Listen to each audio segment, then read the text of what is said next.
guys, welcome back to my YouTube channel. If you're new up in this place, my name is Ntwanie, Ngomane, and if you're a returning subscriber, thank you so much for clicking on this video and joining us once again.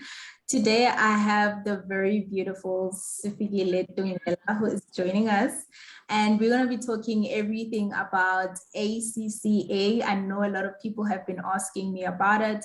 A lot of people have been wanting to know what actually is the difference between this qualification and the normal CA qualification provided by ACCA. So today we're going to be dissecting into that topic, and we're going to be asking the beautiful Sifikile all the questions that we want to know. And if you do have any more questions, please do leave them in the comment section down below, and we'll be able to address them. So without any further ado, let's get on to today's video. Today we have Sifikile Tungela, and she is a mom. She wears many hats. She's a mom, she's a YouTuber, she's an ACCA professional, she's an internal auditor. So we have all the knowledge here. And Sifikile, please, could you just maybe introduce yourself, tell us a little bit about who Sifikile is and what Sifikile is about. Hello everyone, I am Sifikile Tungela, as Ntwanie has introduced me. First of all, I'm very excited about this. I feel like she gave such a good introduction about myself, and I'm just like, maybe not, but yeah. Yes, I am an ACCA student, currently studying towards the qualification.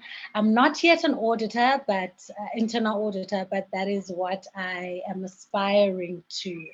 I am not sure if I should also say I am a YouTuber or not, because it's been forever since I released a video. Hence the excitement when she asked me for us to come on here and have this chat. It's been a while, but I am planning to go back into the space. I did enjoy YouTubing. I'm just sharing my journey and sharing things that I actually learned were not only unique to me, but everyone was interested. So I will go back to the space, and yeah, I am very excited. Thank you, Ntwanie, for having me. Thank you so much for that intro. I think I'm just going to drive straight into, the questions that we want to know and that are burning for our viewers. And the first question I have is, you are a student studying towards the ACCA qualification. What exactly is this qualification, and how does it differ from the normal CA qualification that we know? And I think lastly, what exactly you do with this, or can you do with the ACCA qualification? Okay, so the ACCA is a global body for professional accountants. The acronym ACCA stands for Association of Chartered Certified Accountants. To date, ACCA has over 200,000 students and over 500,000 members worldwide. Wow. So, like I said, it's a body for professional accountants. You go through a specific journey. We usually say it's a 3-part journey, or rather 3 E's. They use 3 E's. So it's exams, and then it's the professional and skills, it's the ethical modules, yes, and then there's the practical experience part of it. So it's a 3-part journey, if I can just briefly say that for now, and then we'll go into it. I'll break down the 3 E's as we go into the conversation. Okay. But I think, yeah, just the brief background, it originated from the UK, but it's worldwide now. Okay, so we understand that the ACCA qualification is an international qualification as compared to the CA one, which is rather locally for South Africa. Obviously, each and every country does have their own chartered accountants institute. It's just that in South Africa, it's the South African Institute. I know in Zimbabwe, they have the Zimbabwean Institute as well. But I think the emphasis here is that ACCA is a global qualification. So if you're looking to get into that, just know that it will be an international one, as opposed to ACCA or the CA one, which is quite local. So, Svek, what exactly do ACCA members do in terms of their work? What can they do with that qualification? Is it in any way similar to what CAs do in terms of, external audit, in terms of tax, professional services that we can render, and all of that? Is it in any way similar to what CA professionals do? Yeah, it is similar. So you've got ACCA members working in corporate, you've got ACCA members working for government institutions, you've got ACCA members that are on the entrepreneurial side of things. But there's also something when I say, or maybe I don't know if I'll be delving too early into this, but you will stop me if I am. But yeah, you've got ACCA members that are also tax consultants, so they are everywhere basically. But now there's something unique, or this is where the key difference is when you are then talking about what ACCA members can do, as well as what the members of the local body, which is SAICA, what they can do. So in South Africa, in terms of audit, we do know that in order for you to be a registered, to practice as a registered auditor, you need to be signed to IRBA, right? Which is IRBA, the IRBA. And at the moment, currently, the ACCA members do not have that license. They do not have that right to practice as external auditors. So in South Africa, that is the key distinction between what ACCA members can do and what SAICA members can do. But overall, they do have the same competencies as the members of SAICA. Okay, that is actually a very important point, because prior to this conversation, I always thought in my mind that ACCA members are probably on the same par, on the same grade as CAs. I just wasn't sure if they can actually render external audit services like the chartered accountants do. So thank you so much for clearing that up. I think maybe let's get into what exactly is the process of qualifying or getting this qualification. We know that with SAICA, if you're moving from, let's say, matric, you would have to go do a 3-year degree, and then you'd have to do your honors and do your 3-year articles and do your board exams, and then ultimately qualify as a chartered accountant. But with this ACCA qualification, what is the process that I need to go through as a matric student who just come out of matric and I have my matric certificate? Do I need to get a degree before I enroll for the ACCA? What exactly is the process in that regard? Okay, so the ACCA qualification is quite versatile when it comes to that. There are various entry points into the qualification, depending, of course, on your academic background, as well as your work experience. But let's talk about let's follow that example you just made now about a student who is coming from matric. What then? So for someone who is coming fresh from matric, you then start at the foundations level, or rather it's applied knowledge level. Yes. Okay. So it's at the applied knowledge level where you do about 4 modules, if my memory serves me well. But it's accounting, financial accounting. I think they call it business accounting. But basically, it's the introduction, basically, to what we know: financial accounting, management accounting. I think there is a little bit of tax and a little bit of audit where you start, but that's where you start off, just these 4 modules. Then you complete those, and then the next step is the applied skills level. Now, the applied skills level is equivalent to your undergraduate degree. And at the applied skills level, you've got 6 modules, right? And that will be your financial reporting, performance management. Performance management is what you would call management accounting. You've got taxation. And now here's another beautiful thing that comes in. With taxation, you've got the choice, whether you want to do your country-specific tax or the UK tax. So students in South Africa can opt for the South African version of tax or the UK tax, right? Then after the tax, you've got your audit and assurance, not financial management, but financial management. I've already spoken about performance management, yes. And then you've also got your financial management, and then another module that is flexible will then be your law, right? Again, with law, you've got the flexibility to go with your country specific, your country variant, rather, that's the word they use, your country variant. So you can opt for the South African law or the UK law. So then that's where that's the applied. Before you go on, I just wanted to find out, so you've talked about the applied fields level, which is the equivalent of a degree.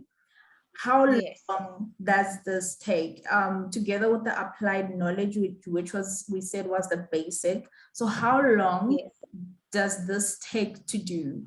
Is it the normal term of a 3-year degree as well, or does it have varying time spans?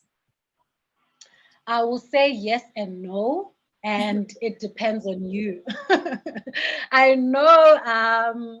So something that you may not know is that I used to work at ACCA actually, and I remember we had one of the leaders from the UK, so to speak, and I remember she was telling us that they have students in China that are able to go through the ACCA qualification in 1 year.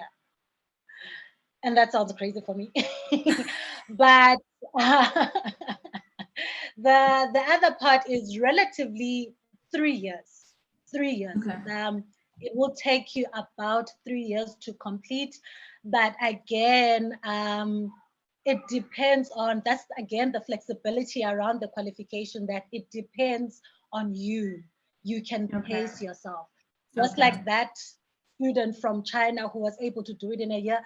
If you can do it in a year, go ahead and do it in a year, you know. But also, I think, I don't want to say, for lack of a better word, the more realistic time frame would be 3 years. Because, especially in a market like South Africa, because we're used to the 3-year, 4-year time frame. So then that's why then a lot of students would plan or pace themselves according to that 3 to 4 year period. Okay. So all of these levels, let's say you would probably do applied knowledge in like the first year and then move on to the applied fields, and then you go on. So after this 3-year period, are you then eligible to register as a member, or is there any sort of board exams that you still need to write? Like we know with the CA qualification that you have to do your ITC, you have to do your APC board, or you can actually qualify. Is there anything remotely related to that with the ACCA qualification? Okay, so let me just quickly go back to the levels. The last level, which we then have prior to now. In fact, after that, I'll go on to the question you asked now. So after the applied skills level, you then have the strategic professional level. Now, the strategic professional level is the final level. And at the strategic professional level, you've got 4 modules. So 2 essentials and 2 electives. So for the essentials, that's your strategic business leader, as well as the strategic business reporting. Then your electives, then you'll choose from your advanced audit and assurance, advanced financial management, advanced performance management, and advanced taxation. And so now, moving closer to what you were saying, so now we've got this student who's done all their exams, basically. So what next? After you're done with your exams, then we talk about, remember I said we've got 3 E's. So the first E being the exams, which we just spoke about. The second E being the ethics module. So this is another beautiful thing, or like a flavor, so to speak, that ACCA has added to their to their qualification. And this goes back to, you know, almost the trust that is sort of lost in terms of the society, and as well as professional accountants. I don't think you are a financial accounting student or an audit student for that matter, and you don't know the likes of your Enron and your WorldCom, all the big scandals. So then, you know, what then ACCA did was to sort of distinguish its members, or to prepare them even more by designing the skills module, which is it's a short course, but it's very intense, so to speak. It's about ethics, what is expected of professional accountants, how to conduct yourself as an accountant, you know, also being an ACCA member and all of those things. So then it guides the behavior of ACCA members. And this module is also it is mandatory. You know, you will not qualify without it going through this module and finishing it. So we're done with the exams. The first E, the second E being this ethical module, and then the last E now being the experience, right? Or using the South African terminology, which is your articles, right? So ACCA requires relevant experience that is an equivalent of 3 years as well. And this experience, again, another flexibility about the qualification could be that you gain the experience as you are studying, or you could have the relevant experience prior to being an ACCA member. ACCA will recognize that qualification. So then you've got your exams, you've got your ethical module in the bag, you've got your 3 years practical experience, you're good to go. You apply for membership, they go through regular checks, and if everything is on point, then you are registered as an ACCA member. So we don't have board exams in between. No, we don't have those. Okay, so what I'm getting here is that at minimum, if you're an average student like me, you should probably spend about 3 years trying to get this qualification, going through all the levels. And then if you don't have prior experience, then you need to build that up. But luckily, you can do that while you're studying. So by the end of your study term, you have the experience and you can just move on. Alternatively, you can do your studies and still on top of that, do the 3-year experience, right? That's good. Yeah. So basically, this qualification should take you about 3 years to do. If you add the experience years, about 6 years, which is more or less the same thing that we go through with the CA qualification. Yeah. So now I have this ACCA qualification specs, and I want to find out what can I do with it? You know, am I restricted to the South African context? If, say, for instance, I have taken tax South African module, or, you know, I've done my electives based on a South African context, does that allow me to only work in South African companies, or can I go international? You can. Again, I'll keep on making reference to the office during when I was working for ACCA.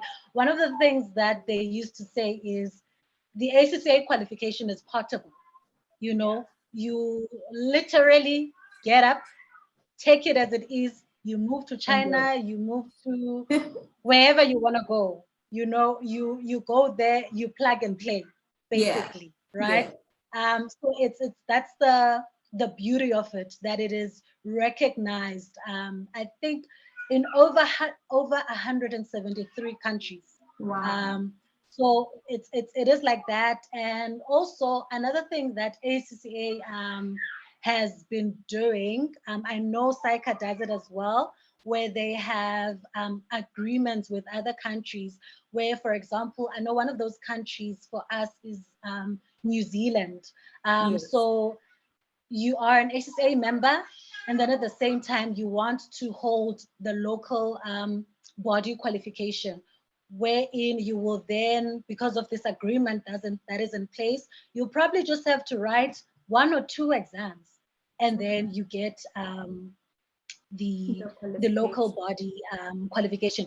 But that's just, again, a flavor, a preference. You know, Yes. you could get to wherever you want to go, plug and play, like you said, without Yes. the need to convert to the other country's local body qualification. So Okay. you portable, put it in your bag, get there, plug and play, Move on. work. So I think lastly, what I maybe want to know, and I think a lot of our viewers could be wondering about, is how much should I budget for this, for this qualification? Because we know international qualification, even local qualification, can really, really be expensive.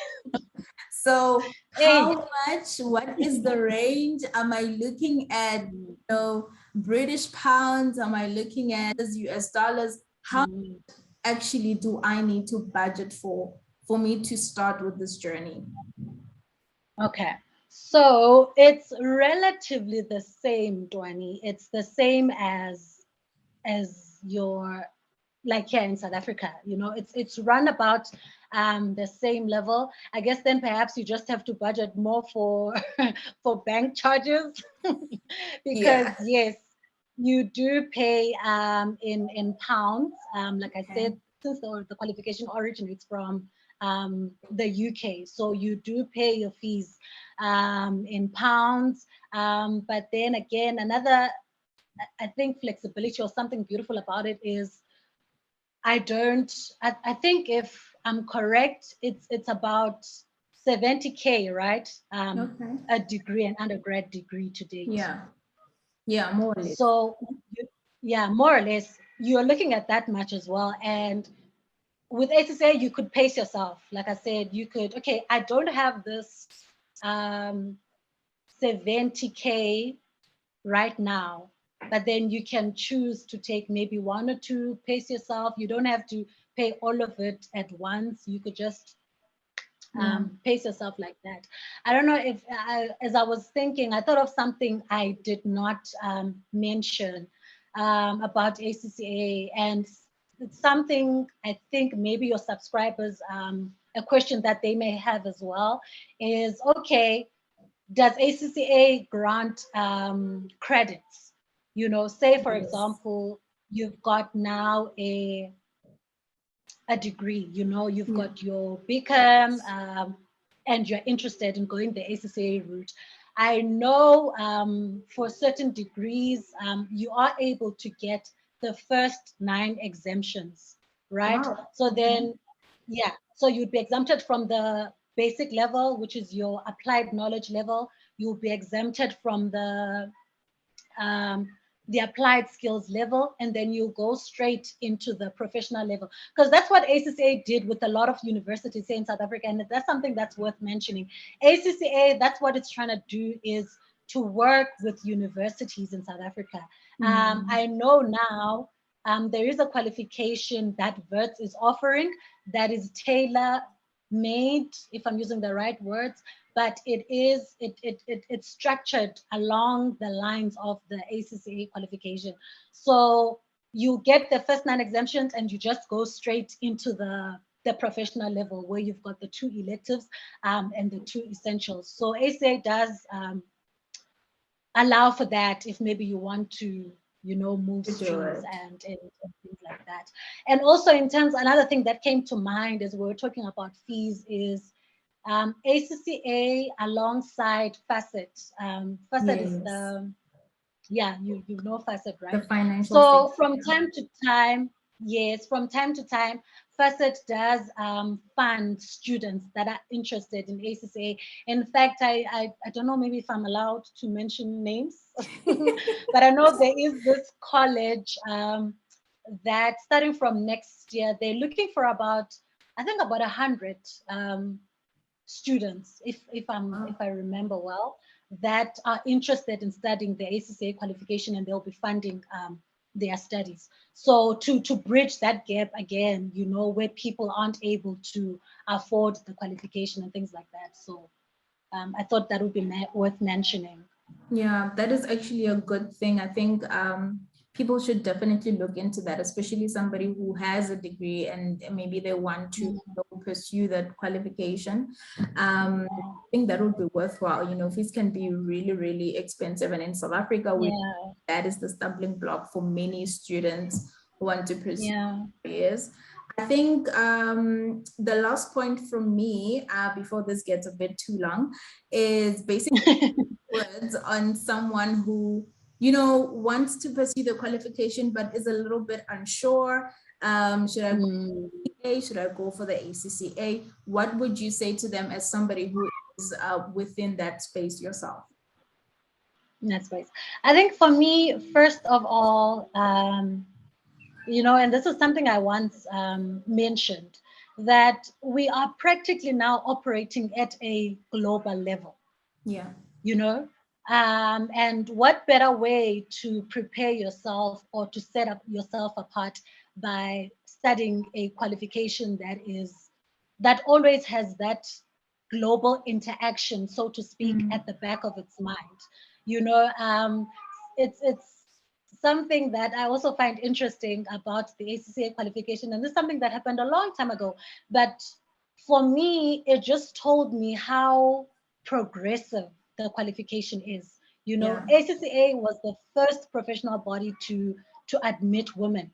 You know, and this happened during a time where, I mean, we still experience things like where women are not given the place they're supposed to be given. But I mean, for me, this is a qualification that understood very well that everyone should have a chance. You know, everyone should have a chance and showcase their skills and gain the necessary skills in order to be an accountant that is going to add value. So again, what I mentioned as well, it's global. You go wherever you want to go, you plug and play, you know, and even if you are here in South Africa, maybe let's say you don't have objectives of going and staying in another country, the ACA level is still relevant. You know, sometimes when I look at job advertisements, employers are very specific to say sometimes ACCA member preferred. You know, so even the market is beginning to realize and appreciate the value that ACCA members add to companies and all of that. So I'd say go for it. I'd say go for it. For me, considering where I am now in terms of my personal life, I am very much enjoying the flexibility, you know, that comes with it. I want to take one exam at a time now. This is what I want to do. This is where, you know, the flexibility. So you're also looking at flexibility here. And yeah, for someone who's interested, I would say go ahead. You'd be joining a professional body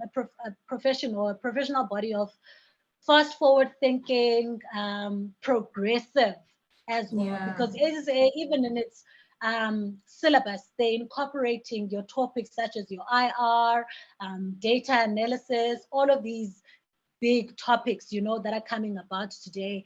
They do produce papers and do all these research to prepare their members to be, you know, spot on the field and in the profession. So I'd say go ahead and do it. You will not regret it. You'll thank yourself and me later.